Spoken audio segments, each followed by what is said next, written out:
नमस्कार। आपका अखबार के YouTube चैनल पर आपका स्वागत है। मैं हूं प्रदीप सिंह। जनतंत्र खतरे में है, मोदी के कारण खतरे में है, मोदी अधिनायकवादी है।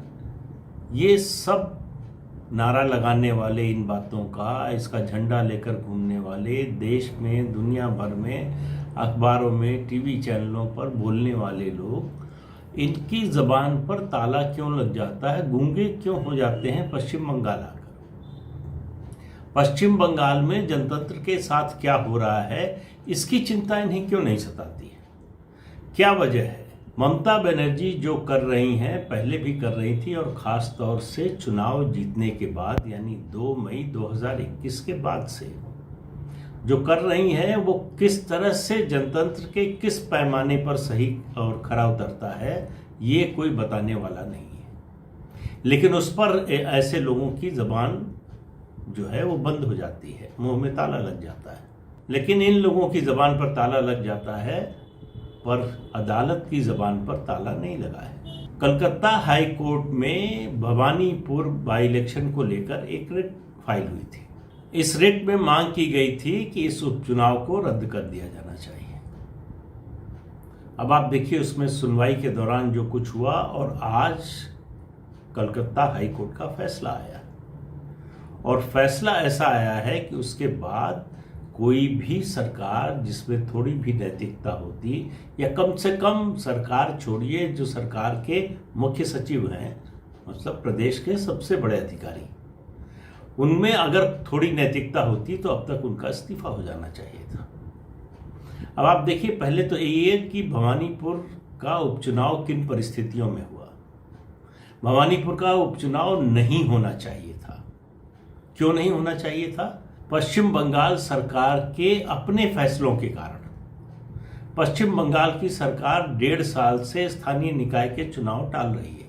कभी जो है कोरोना प्रोटोकॉल के नाम पर, तो कभी जो है बाढ़ के नाम पर, कभी किसी और नाम पर, कि परिस्थितियां नहीं है ऐसी। पश्चिम बंगाल की ही सरकार ने कोरोना प्रोटोकॉल के तहत भीड़ भाड़ पर, ऐसे सार्वजनिक कार्यक्रमों पर, मतलब जो पाबंदियां हैं, वो 30 सितंबर तक बढ़ा दी थी। यानी 30 सितंबर तक कोई इस तरह का काम नहीं होना चाहिए था। ये पश्चिम बंगाल सरकार कह रही है, और कोई नहीं कह रहा है। अब आप देखिए उसके बाद, अब चूंकि ममता बनर्जी को भवानीपुर से उपचुनाव लड़ना था, अगर नहीं होता उपचुनाव तो उनको मुख्यमंत्री पद से इस्तीफा देना पड़ता।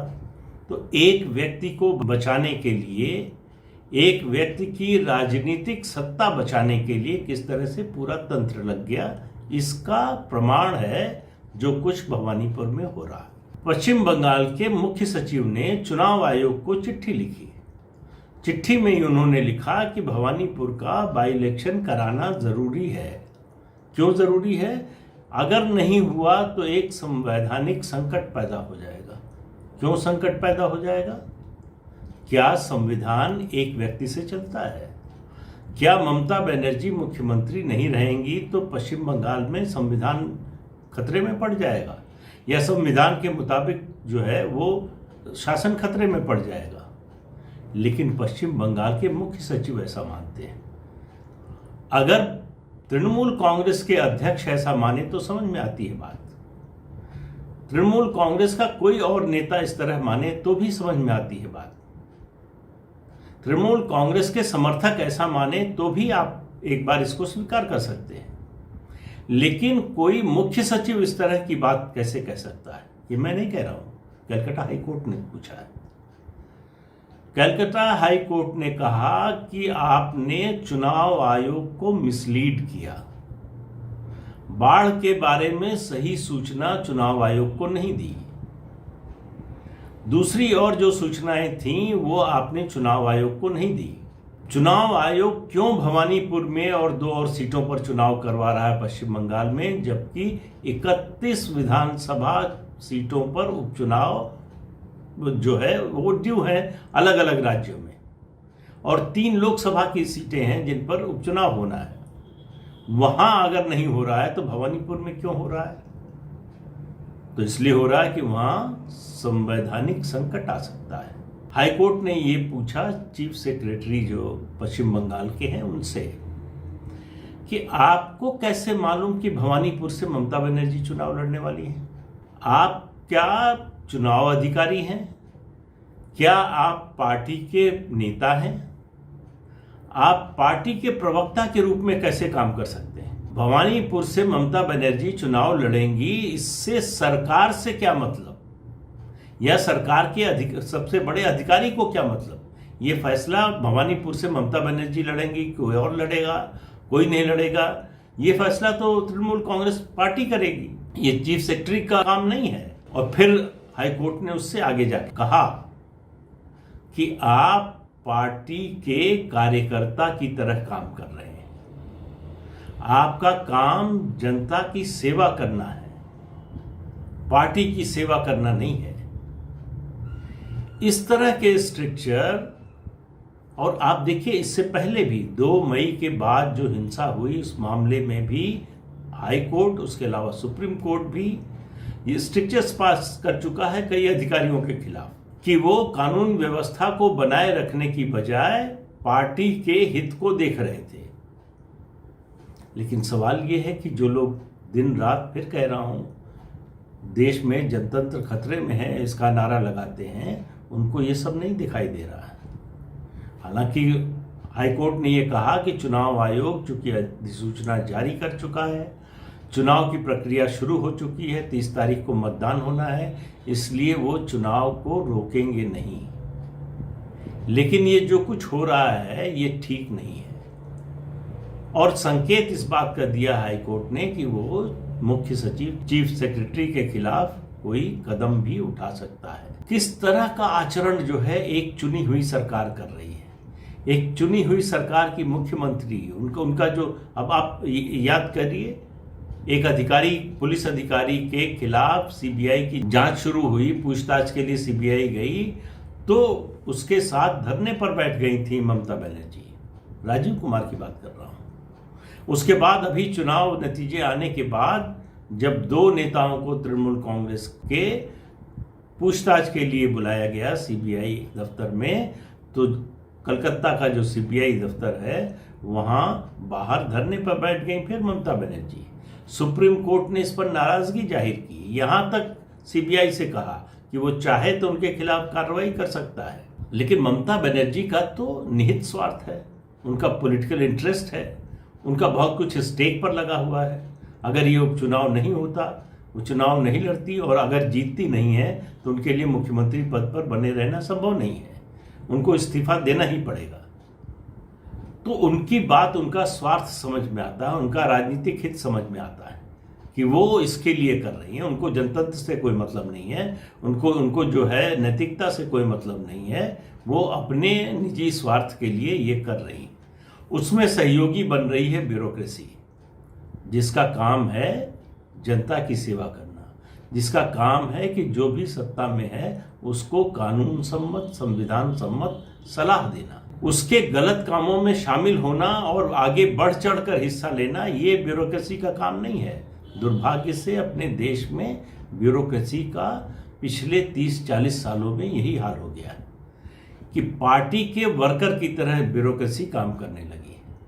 इसलिए जब सत्ता बदलती है, कोई नई सरकार आती है, तो उसके लिए काम करना बहुत मुश्किल हो जाता है।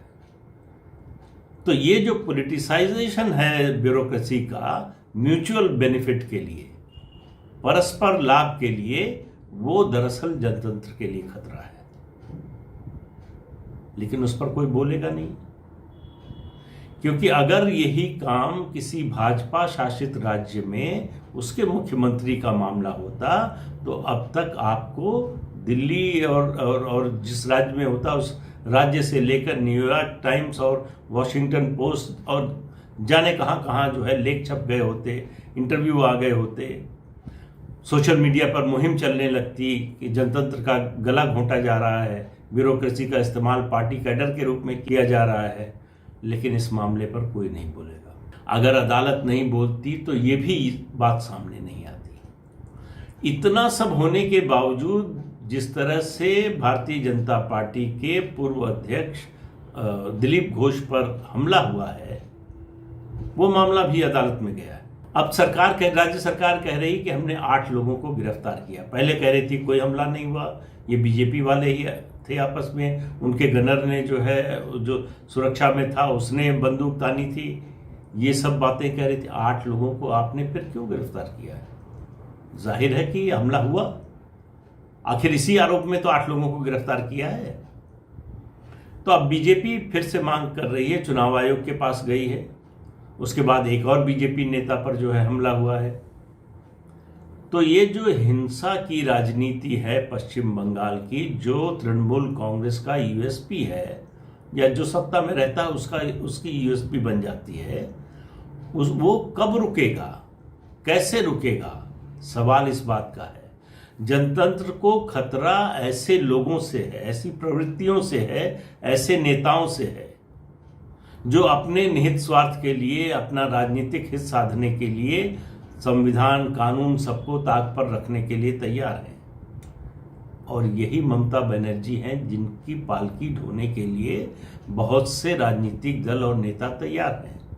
इनको प्रधानमंत्री पद के उम्मीदवार के रूप में प्रोजेक्ट किया जा रहा है। आप अंदाजा लगाइए कि अगर वो प्रधानमंत्री बन जाती हैं, जो कि लगता नहीं कभी बनेंगी, लेकिन फिर भी जो लोग उनको बनाने को तैयार हैं उनकी मानसिकता के बारे में सोचिए, वो किस तरह की सोच रखने वाले लोग हैं, उनकी डेमोक्रेसी में क्या आस्था है। इस बात का पता इससे लगता है कि वो ममता बनर्जी जैसी नेता को प्रधानमंत्री पद पर देखना चाहते हैं, जो मुख्यमंत्री पद पर भी बने रहने के लायक नहीं है। तो भारत के सामने इस तरह की प्रवृत्तियों से चुनौती है, लेकिन तस्वीर पेश की जा रही है या विमर्श खड़ा किया जा रहा है इसके ठीक उल्टा। इतना सब कुछ होने के बावजूद भारतीय जनता पार्टी की केंद्रीय सरकार ने अगर पश्चिम बंगाल में 356 के तहत कार्रवाई नहीं की, राज्य सरकार को बर्खास्त करके राष्ट्रपति शासन नहीं लगाया, 355 के तहत अपना डीजीपी नहीं बिठा दिया, ये सब नहीं किया, तो क्यों नहीं किया? इसलिए कि ये केंद्र राज्य संबंध जो है वो एक नए निचले स्तर पर चला जाएगा। संविधान ने इसकी कल्पना नहीं की थी कि इस तरह का होगा कि एक बड़े बहुमत से चुनी हुई सरकार को केंद्र की सरकार इस तरह बर्खास्त कर देगी। लेकिन सवाल अब उठ रहे हैं कि भाई वो उस हर चीज की एक लिमिट होती है, कहां जाकर रुक जाएंगे।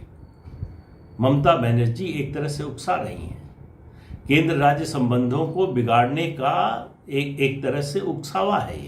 ये मेरी नजर में अच्छी बात है कि भारतीय जनता पार्टी इस जाल में फंसी नहीं, लेकिन आने वाले दिन और मुश्किल होने वाले हैं। अगर ऐसे नेताओं को बढ़ने का मौका मिला, ऐसे नेताओं को जीतने का मौका मिला, ऐसे नेताओं को सरकार बनाने का मौका मिला, तो खतरा यहाँ है, इसे पहचानिए। आज के अंक में इतना ही, अगले अंक में फिर मिलेंगे किसी नए मुद्दे के साथ। तब तक के लिए इजाजत दीजिए, नमस्कार।